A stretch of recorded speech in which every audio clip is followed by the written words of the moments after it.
Hi everyone, welcome back to the course on measurement and instrumentation, and we are in the fourth week of this course where we are talking about analog meters, and this analog meters is the part of the second module of this course. In the last two lectures of this module, means lecture 11 and lecture 12, we have discussed about PMMC instruments. We have seen that how a PMMC instruments are made and how to calculate the deflection basically from the torque equation.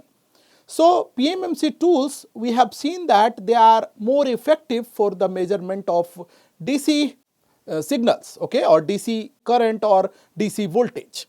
In this class, we are going to discuss about another tool which is known as moving iron instrument, and why it is called moving iron, we will see that, okay.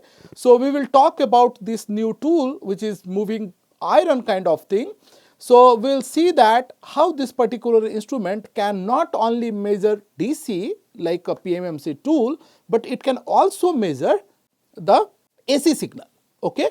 So, this is very important, okay. So, this moving iron, before we actually dive into this instrument, its construction, its torque equation, its deflection equation, we have to understand that this particular instrument can measure both kind of signals, be it DC or be it AC, means both is current as well as the voltage, okay.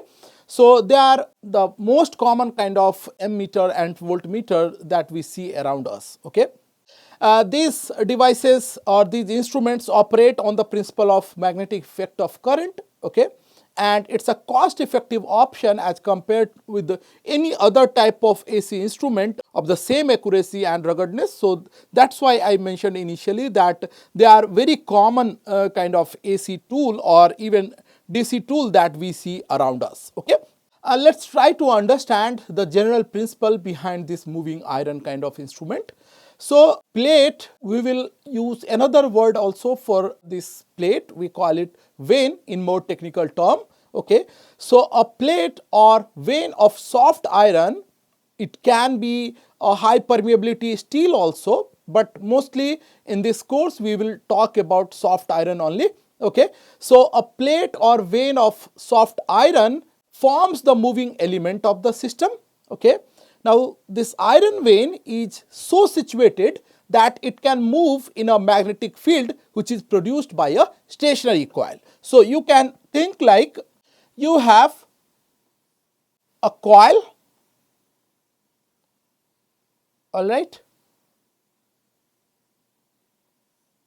You have a coil and nearby I have a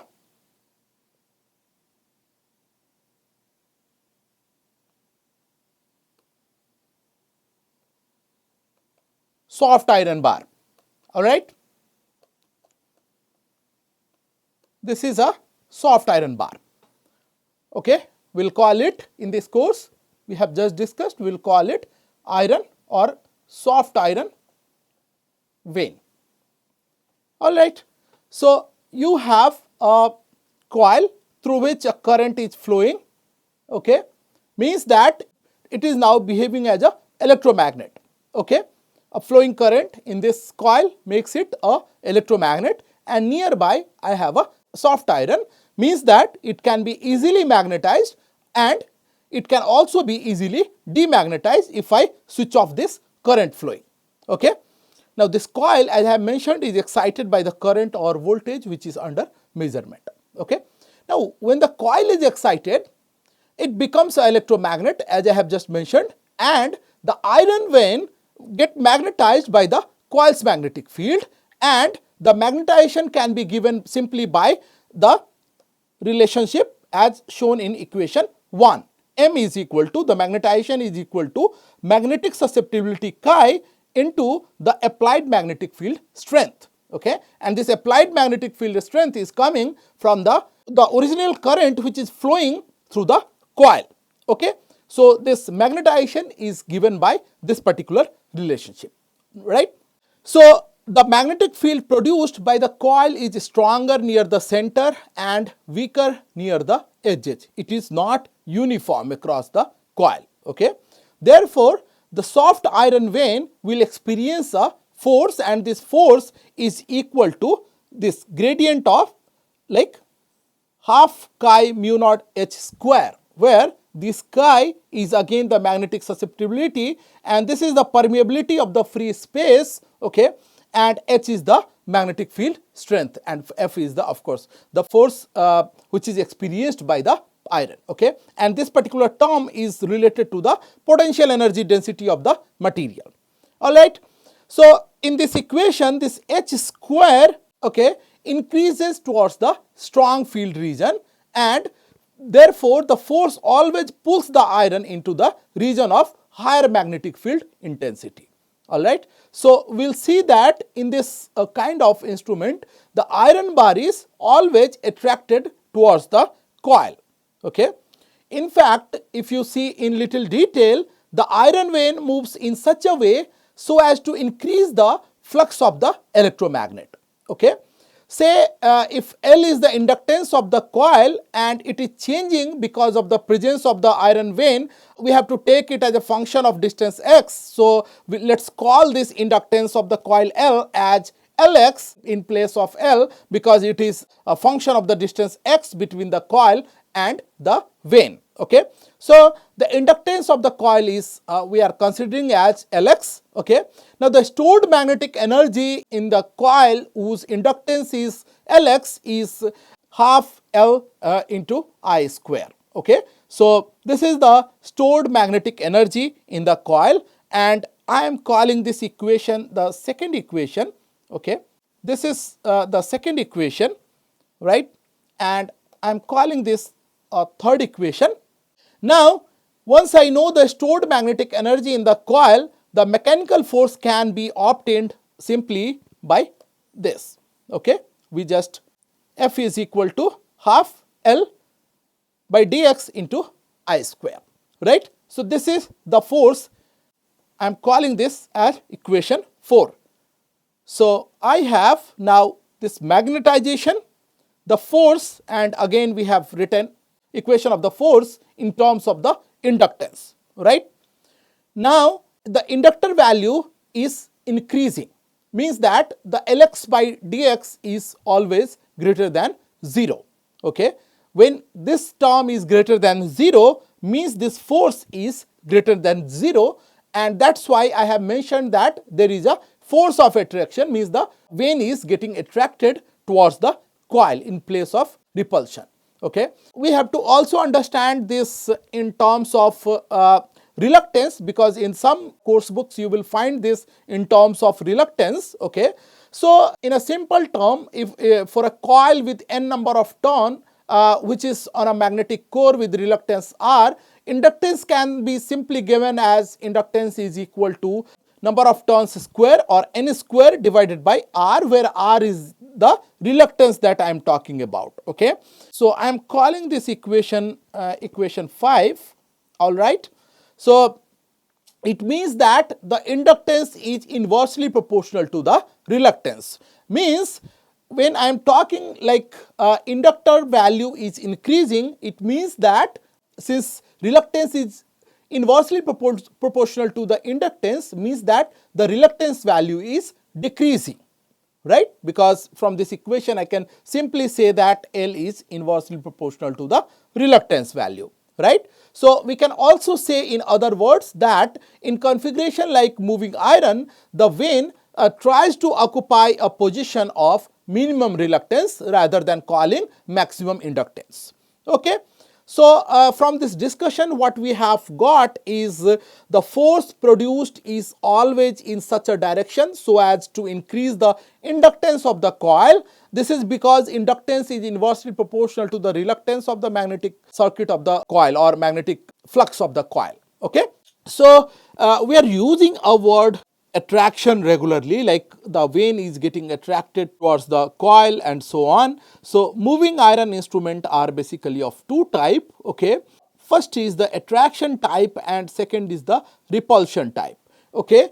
And from our understanding or our discussion that we have just finished here, that how this vein is experiencing a force of attraction, exactly on the same principle this attraction type of moving iron or MI instruments are based on, and this is the basic construction of a moving iron instrument. You can have look on this particular instrument. So you have this scale is little fishy, so you can imagine that in lower part it is more clumsy, and in the higher current it is little bit say at a distant. Okay, we'll see why. Okay, this is the coil binding, this is balanced weight to provide say gravitational balance. Okay, you have control weight, moving iron, and this is the damping chamber. So this is an air damped chamber.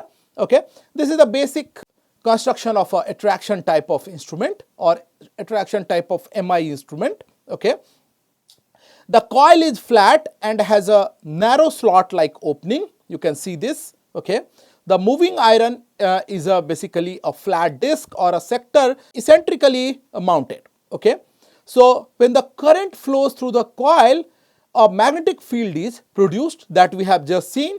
The moving iron moves from the weaker field outside the coil to the stronger field which is inside the coil. Okay, so basically you have a slot for this vein to even come inside the coil area. We'll see this. Okay, or it can be said that the moving iron is attracted in or inward to the coil. So this is a moving system in the MI instrument. Okay, now second is the controlling system, or from where this controlling torque is getting produced. Okay, so the controlling torque is provided by the springs. Okay, however, as we have just talked about, the gravity control can be used for panel type of instrument. This is a specific type of instrument which are basically vertically mounted. That's why you have seen a control weight also being added to this area. All right.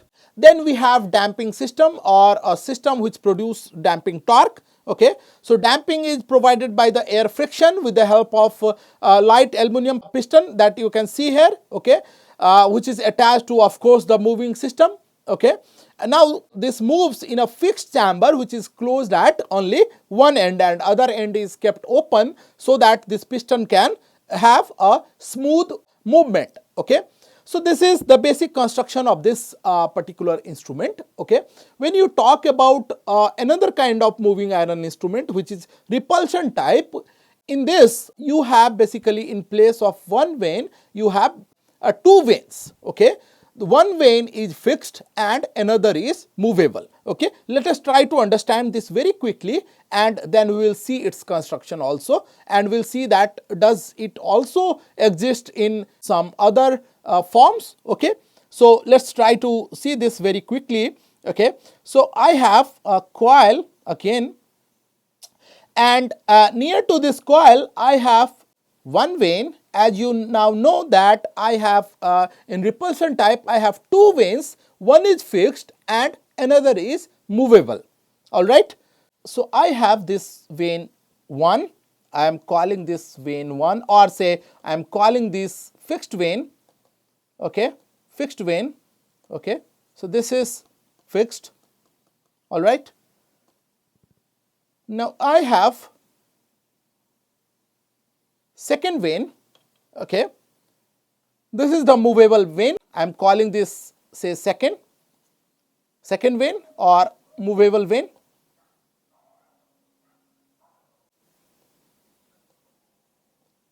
All right, now when you allow a current to flow through this coil, what will happen that this fixed vein and this movable vein both will be magnetized, right? Say this is a north pole and this is south pole of this. Okay, exactly south pole and north pole will be also formed in the movable vein. I am calling this say north pole and south pole. Okay, so now I have in place of one vein that I have seen in the attraction type of moving iron instrument, in the repulsion type I have now two different veins. One is fixed and another is movable, right? Now the induction is same, like this side is north and this side is south, and this side is north and this side is south in both say magnet 1 and magnet 2. Okay. Now they will actually repel each other, okay, because north is just here and south is here, so they will repel each other. Now what I will do is I will just hinge this particular portion, okay. If I hinge it, okay, what will happen that this magnet will move like this, right. So I will have, say, if I attach a pointer through it and a scale here, okay, this pointer will move like this. So more is the current flowing through it, more is the deflection. All right. So this side of the scale will show less current and this side will be showing a higher current, right. This is the idea behind a repulsion type of moving iron instrument. Okay. So as I have mentioned that these two vanes are similarly magnetized when the current flow through the coil, okay, and there is a force of repulsion between these two vanes which result in the movement of the moving vane, because the fixed vane is already hinged at both the points. Okay. They exist in two different designs. Okay. One is the radial vane design and another is the coaxial vane design. Okay. Let's talk about these designs very quickly. Okay. In the radial vane design or radial vane type of the design, the vanes are radially the radial strips of iron, as you can see over here.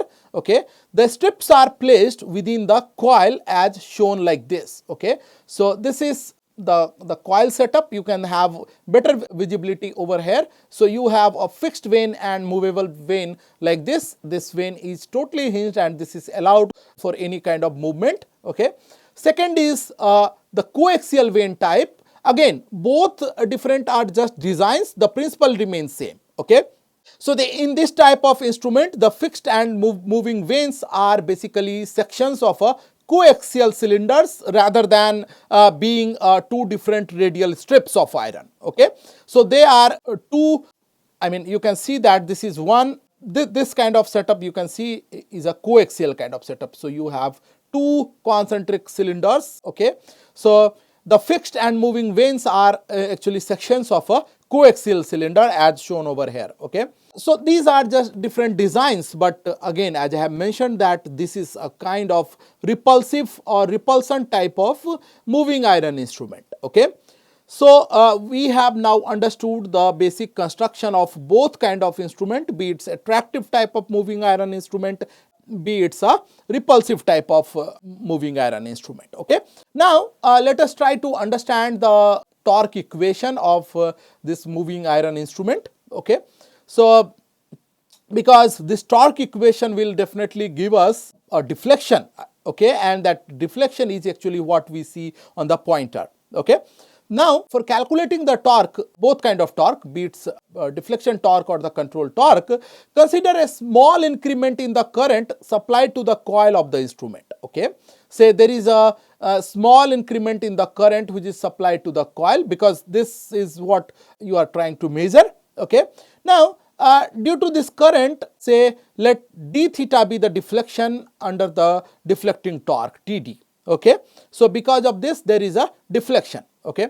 Now due to such deflection there will be some mechanical work done that we have seen also some time back. Okay. And this mechanical work will be equal to the torque multiplied by the deflection, or Td into del theta or d theta. Okay. I am calling this equation 6, right. So because we have taken equation till 5, so I am calling this equation number 6. Okay. So mechanical work done is given by the deflection torque multiplied by the deflection d theta. Okay. There will be a change in the energy stored in the magnetic field due to change in the inductance. We have just seen that the inductance will increase in this case. Okay. Because the vane tries to occupy the position of minimum reluctance and the inductance is inversely proportional to the reluctance of the magnetic circuit of coil. We have just seen that. Okay. Now suppose the initial current was I, the instrument inductance at that time was L. Okay. And say because of this current there is a deflection theta. Okay. Now if the current increases by di, then the deflection changes by d theta, and the say inductance is increasing by say dl. Okay, so we have now current, initial current and the final currents. Okay, so to affect an incremental current di in the current, there must be an increment in the applied voltage also, because you are using this instrument for not only measuring current but also for the measurement of voltage. It is very essential, particularly for calculating the work done also. You have to think it in terms of voltage also. Okay, so there will be increment in the voltage as well, and this increment is given by, with respect to time, is given by d by dt of Li. Okay, or it is equal to I dl by dt plus L di by dt. I am not taking this inductance as constant with time, because as we have just discussed that it is changing with distance, and since the current is changing every time, the inductance value is also changing, and it's dynamic in nature. Okay, so to affect an increment di in the current, there must be an increment in the applied voltage, which is given by E is equal to d by dt of Li, which is equal to I del L by dt plus L di by dt. So I am calling this equation say 7. Fine. So this is the increment in the potential or the applied voltage. Okay. Now, the electrical energy supplied is given as E into I into dt, okay, or Vi into dt, whatever you understand. Okay, so if I multiply this equation 7, say I am multiplying both sides by I dt, what I get is something like this. So Ei dt is equal to I square dl, okay, plus IL into di. All right. I am calling this equation 8. Okay. Now, the stored energy for current I and inductance L was half I square L. Okay. Now, this value will change from half Li square to another value where the current is now I plus del I. Okay. And the inductance has also changed from L. So this current has changed from I to I plus di, and L has changed from L to L plus dl, right?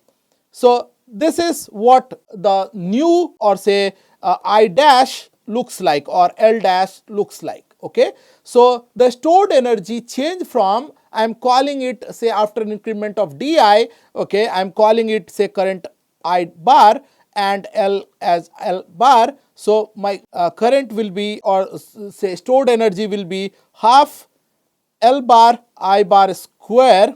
Okay, and if you see, L bar is L plus dl and I bar is I plus di, so it will be half I plus di square into L plus di. So this is what the stored energy looks like now. Okay, and this is what it was looking like in the past when only current I was flowing. Okay, so if you calculate the change in the stored energy, just subtract this value from this. Okay, so you have half I plus di square L plus dl minus half I square L. Okay, so if you expand this term I plus di square, okay, as say a plus b square as a square plus b square plus 2ab, okay, minus this particular value, okay, and neglecting the second and any other higher order terms in small quantities, you have this value as IL di plus half I square dl. Okay, so this is the change in the stored energy. Okay, this value represents the change in the stored energy, change in the stored energy, right? I am calling this as equation 9. Okay. Now, from the principle of conservation of energy, the energy supplied is nothing but an increase in the stored energy plus the energy required for the mechanical work to be done. Or I can say that the electrical energy supplied is nothing but it is equal to the increment in the stored energy, if any, plus the mechanical work done. Okay, and this equation can be written like this. So electrical energy supplied is equal to increment in the stored energy plus any mechanical work done. Okay, from equation 8 we have calculated the electrical energy supplied, which is I square dl plus IL di. Okay, this equation is electrical energy supplied can be given by equation 8. All right, the increase in the stored energy is given as IL di plus half I squared dl from equation 9. Okay, and this mechanical work done is given by the torque equation. So we have from equation 6 we have calculated the mechanical work done in terms of deflection torque Td into d theta. So this term, this particular mechanical work done is coming from equation 6, right? So from equation 8, from equation 6 and from equation 9, I will just equate them. Okay, so the electrical energy supplied is now equated with the increment in any stored energy, which is given by IL di plus half I square dl plus any mechanical work done, and mechanical work done from equation 6 was given as, the work is given as the torque multiplied by the deflection or Td into d theta. All right. So if you solve this particular equation, okay, or simplify, you get Td d theta is equal to half I square into dl, or the deflecting torque is given by half I square into dl by d theta. I am calling this as equation 10. All right. So this is the equation of the deflection torque or the deflecting torque. Okay. Now the moving system is provided with the control springs. The deflecting torque Td is balanced by the controlling torque. Okay, and the spring, if its spring constant is k, okay, the controlling torque is given as k into theta, where theta is the deflection. Okay. Now at equilibrium we have also seen for PMMC kind of tool, okay, or at the final steady state condition, this control torque is equated with the deflection torque. Okay, and from equation 10 we have seen the deflecting torque equation. I am calling this equation 11. Okay, now from equation 10 and 11, Tc is equal to Td, okay, or this k theta is equal to the deflecting torque equation, which is half I square dl by d theta, or simplifying this, the deflection theta is equal to half into I square by k into dl by d theta. This is our final deflection equation. Okay, and this is what is very important in the moving iron instrument. Okay, so this deflection is given as half I square by k into dl by d theta. If you see this very carefully, this deflection theta is not proportional to I. Basically, it is proportional to I square. Okay, hence the deflection is proportional to the square of the RMS value of the operating current. Okay, so if say this is theta, say is directly proportional to I square in place of I, okay, and say consider it for PMMC tool, I am calling this say theta p for PMMC and this theta m for moving iron. Okay, now theta p is directly proportional, it was directly proportional to I, current flowing.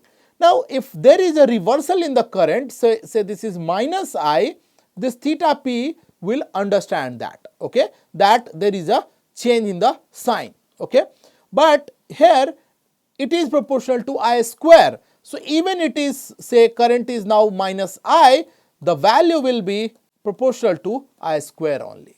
Okay, so basically this can also be used for calculating the RMS value of the operating current, and that's why in the first slide I have mentioned that this moving iron instrument are also equally suitable for utilizing as a AC kind of instrument. Okay, so the deflecting torque is therefore unidirectional in this case, means that it acts in the same direction whatever may be the polarity of the current. Okay, another thing that we have to observe over here is theta is directly proportional to I square, okay, means that it is a non-linear scale, okay, means that for the lower current values, okay, it will be more clumsy. So two say gap, say I am calling this, say on the scale, say this is first reading and this is second reading, okay. The gap between first reading and second reading or marked reading is not same for lower current and the higher current, okay. In the lower side it is more concentrated, okay, and in the higher current it is much broader, okay. We'll see this in little detail in the next class, and we'll also discuss other kind of instrument like transfer instruments, because transfer instruments are very crucial for calibrating instruments like this, which can work for AC as well as DC, okay. So we will talk about the transfer instruments in the next class. Thank you.